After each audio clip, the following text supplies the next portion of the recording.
Her ability to keep track of the order the balls shot in was legendary. By many, she was called the Great Unmelted Rope for her track record of never having her lasso melted by acid. We also dated for a few years. Cool, dude. It was very cool. She was very nice to me, and we agreed on a lot of things. But ultimately, she needed to devote all of her time to the game of tennis, and I wanted something more serious. Unfortunately, she, and all other Green Martians, are dead now. But her legacy lives on, through me. It totally does, man. I have dated a lot of humans, but it never works out because the way that Martians have sex is by making direct eye contact for 3 hours, and the way that you all do it is comparatively disgusting. Not to yuck your yum. I know you would never yuck my yum. It is just so gross and horrible what you all do at night. It's the worst thing I've ever seen, and I try not to see it, but I've seen it a lot of times. I tried dating asexual people, and that was okay, but I got nervous knowing they had the ability to make all that slime and stuff, even if it wasn't likely. Well, I guess different strokes for different folks.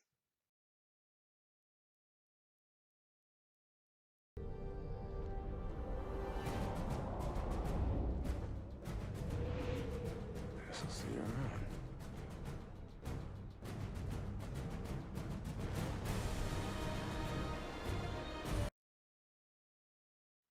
Sorry, I forgot to mention. On Mars, the main currency was called Mars bucks. How much were Mars bucks worth? One Mars buck was worth approximately 10 million American dollars. Everyone on Mars was rich. Oh, wow. We realized that money is made up and pretend, so why shouldn't we all be rich, you know? Plus, we had robots and telekinesis for all of our donkey work and chores and what have you. That makes sense. None of the robots on Earth are good at chores, even your best ones. This is why your society is in such shambles. I hear ya. I like the Roomba robot, the one that eats the dirt from the floor, but you can't really get it to do other stuff.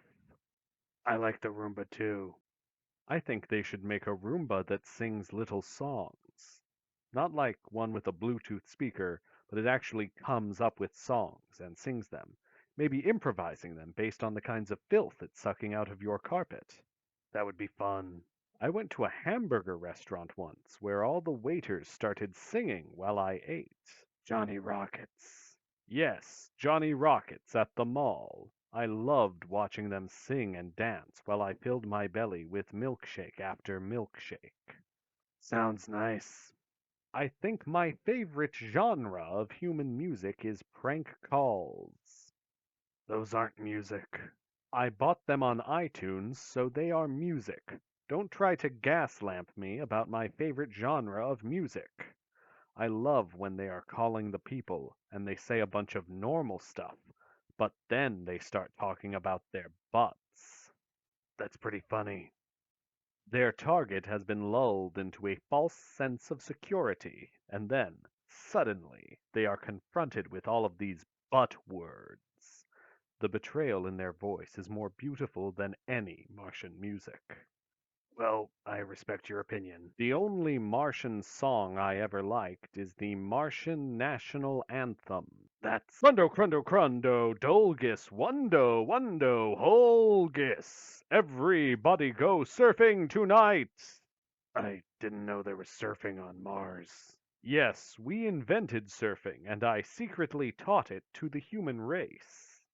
Wow, I wish I hadn't. Surfing was a huge part of our religion, and I thought the people I taught it to would understand that, but the prayers to Haranmir were the first thing they cut out when they started doing it. That's too bad. The second thing they cut out is that you're supposed to be eating rotisserie chicken while you do it. For a long time I resented your species' sacrilegious rejection of prayer and rotisserie chicken, but ultimately I needed to accept that Earth would never be Mars. I bet that was difficult. It was, but I have forgiven you. By the way, you're probably wondering about when I said your mother and father would be proud of you. That was weird. Yes, I'm sure it seemed strange, but I should confess that I was friends with your mom and dad in the 70s. No way. Yes, I had taken the form of one of my human aliases, Dennis Kucinich. I was your father's bumbling best friend, to any outside observer. In reality, my bumbling was carefully calculated, in an effort to better understand this planet's many bumbling dipshits. Your father and I would go out cruising for girls, and I would be his wingman. Yes, I helped your father have sexual intercourse on many occasions.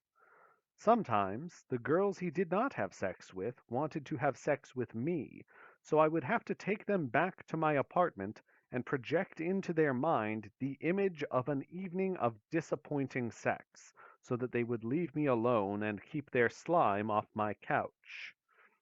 One night we were leaving the bar and saw a lady slashing your dad's tires.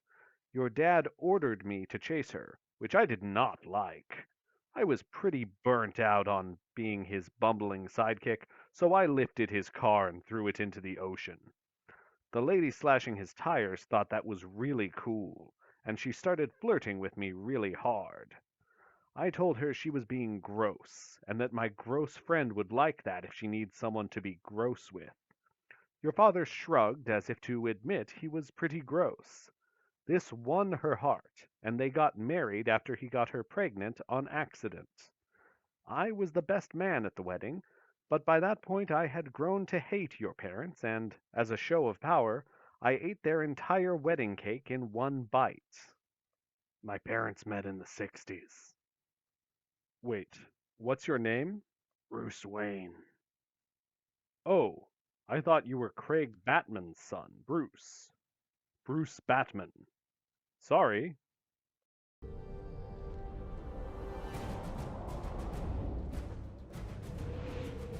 Guess I'll see you around.